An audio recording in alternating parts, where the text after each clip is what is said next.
بسم الله الرحمن الرحيم. السلام عليكم ورحمة الله وبركاته. الحمد لله حمدا كثيرا طيبا مباركا فيه، والصلاة والسلام على سيد الأنبياء والمرسلين محمد وآله وصحبه أجمعين، أما بعد. حاضرین و ناظرین، یہ درس نمبر 1070 ہے اور آج سورۃ النحل کی 2 آیتوں کی تلاوت اور تشریح کی جائے گی، آیت نمبر 58 اور 59، 58 and 59۔ چلے سب سے پہلے ہم ان 2 آیتوں کی تلاوت کرتے ہیں، لفظی ترجمے اور ترجمے کے بعد تشریح کرتے ہیں۔ اعوذ باللہ من الشیطان الرجیم، بسم اللہ الرحمن الرحیم۔ وَإِذَا بُشِّرَ أَحَدُهُم بِالْأُنثَىٰ ظَلَّ وَجْهُهُ مُسْوَدًّا وَهُوَ كَظِيمٌ يتوارى من القوم من سوء ما بشر به أيمسكه على هون أم يدسه في التراب ألا ساء ما يحكمون۔ صدق اللہ العظیم۔ لفظی ترجمہ یوں ہے، وَإِذَا بُشِّرَ، اور جب خوشخبری دی جاتی ہے، احدہم، ان میں سے کسی ایک کو، بالانثیٰ، بیٹی کی پیدائش کی، ظل وجہہ مسودہ، تو اس کا چہرہ سیاہ ہو جاتا ہے، وَهُوَ كَظِيمٌ، جبکہ وہ غم و غصے سے بھرا ہوتا ہے۔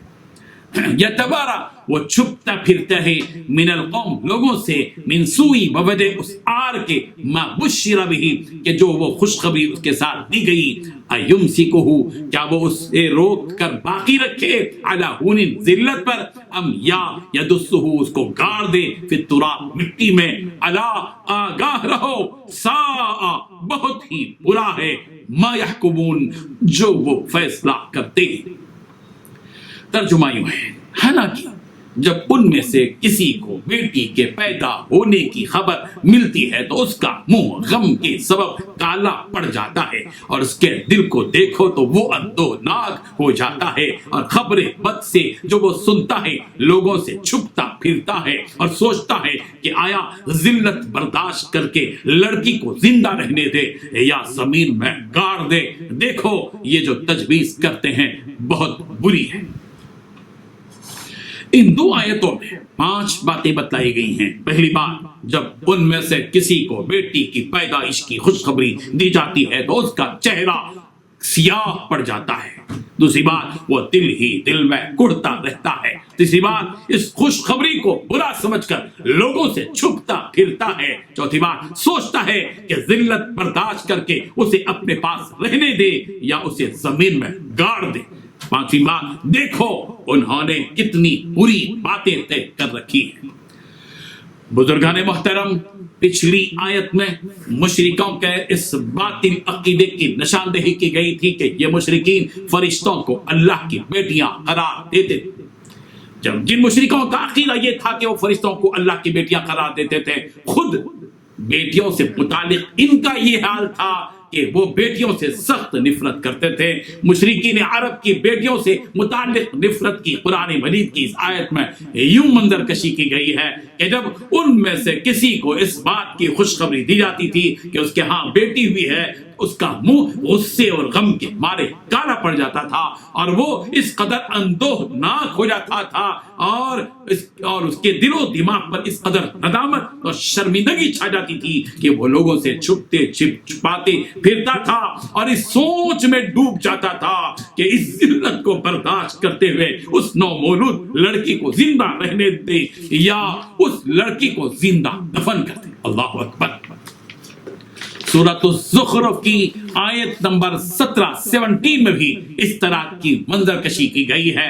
وَإِذَا بُشِّرَ أَحَدُهُم بِمَا ضَرَبَ لِلرَّحْمَنِ مَثَلًا ظَلَّ وَجْهُهُ مُسْوَدًّا وَهُوَ كَظِيمٌ، اور ان میں سے کسی کو جب اس چیز کی خبر دی جاتی ہے جس کی اس نے اللہ رحمان کے لیے بیان کی ہے تو اس کا چہرہ سیاہ پڑ جاتا تھا اور وہ غمگین ہو جاتا تھا۔ یعنی اللہ تبارک و تعالیٰ کی طرف اس بات کو منسوب کرنے میں کہ فرشتے اللہ کی بیٹیاں ہیں، ان مشرکوں کو کوئی عار اور شرمندگی محسوس نہیں ہوتی، لیکن جب خود ان کو بیٹی ہونے کی خوشخبری دی جاتی تھی تو مارے غم اور افسوس کے ان کے چہرے سیاہ پڑ جاتے تھے، کالے پڑ جاتے تھے۔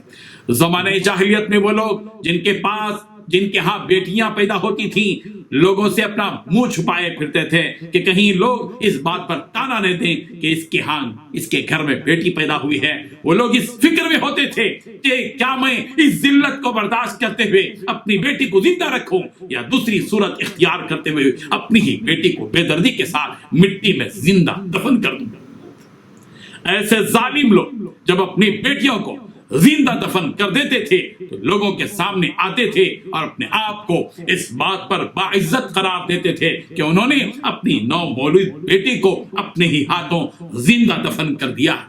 اس کو قابل قدر کارنامہ قرار دیتے تھے. سورۃ التکویر میں یہ بات بتلائی گئی ہے کہ قیامت کے دن ان زندہ درگور کی ہوئی بچیوں سے سوال کیا جائے گا کہ وَإِذَا الْمَوْءُودَةُ سُئِلَتْ بِأَيِّ ذَنبٍ قُتِلَتْ. اس وقت کو یاد کرو جب کہ زندہ درگور کی ہوئی مٹی میں اس نومولود لڑکی کو جس کو مٹی میں دفن کر دیا گیا تھا اس سے پوچھا جائے گا اے بچی بتا کس جرم کی پاداش میں تجھے قتل کیا گیا تھا. اللہ اسلام آیا, رحمت کا پیغام لے کر آیا, اسلامی تعلیمات دنیا میں پھیلنے لگی, زمانے جاہلیت کا اندھیرا چھٹنے لگا اور اسلام کی روشنی بکھرنے لگی, سرکار کی تعلیمات عام ہونے لگی.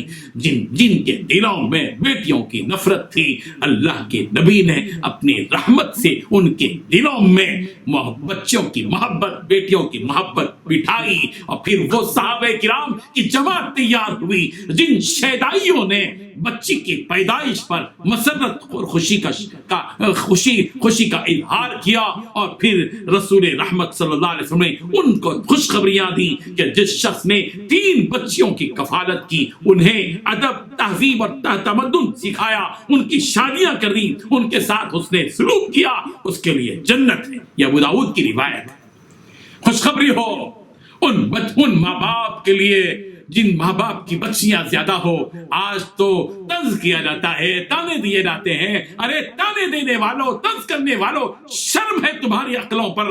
اللہ کے نبی صلی اللہ علیہ وسلم نے ایسے ماں باپ کے حق میں جن کو اللہ نے بیٹیاں دی ہیں, اگر وہ 3 بیٹیاں ہیں اور وہ ان 3 بیٹیوں کی پرورش کرتا ہے, نبی نے ان کے لیے جنت کی خوشخبری دی ہے. کسی پوچھنے والے نے پوچھا اللہ کے نبی جس کی 2 بیٹیاں ہو, سرکار نے فرمایا اس کے لیے بھی یہ بشارت ہے. کسی نے پوچھا اللہ کے نبی اگر 1 بیٹی ہو, کہا اس کے لیے بھی جنت کی بشارت. اللہ اکبر. ہمارے ملک بھارت میں یہ حال تھا کہ شوہر جب مر جاتا تھا تو عورت کو اس کے ساتھ زندہ جلنا پڑتا تھا. یہ عورت کی اہمیت تھی, ان کے پاس یہ عورت کی حیثیت تھی.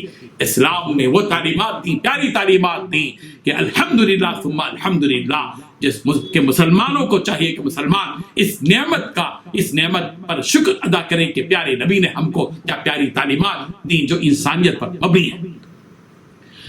آج بھی بعض بدبخت ایسے ہیں جن کے ہاں بچیاں پیدا ہوتی ہیں تو بجائے خوشی کے نغمے گانے کے ان کے دلوں میں غم کی لہر دوڑنے لگتی ہے. اور بعض وہ بدنصیب بدبخت قسم کے عقل کے مارے ایسے ہیں کہ جن کے ہاں 2 سے زیادہ بچیاں ہو جاتی ہیں, وہ اپنی بیوی سے ناراض ہو جاتے ہیں. ایسے واقعات بھی دیکھنے میں آئے کہ اس کی بیوی کو 3 بچیاں مسلسل ہوئی تو اس نے اپنی بیوی کو طلاق دے دی. یہ اسلام ہے؟ شرم سے مرنے کا مقام ہے. اللہ تبارک و تعالی ہم سب کو ان احادیث سے اور آیات سے عبرت اور سبق حاصل کرنے کی توفیق عطا فرمائے. وآخر دعوانا ان الحمد للہ رب العالمین.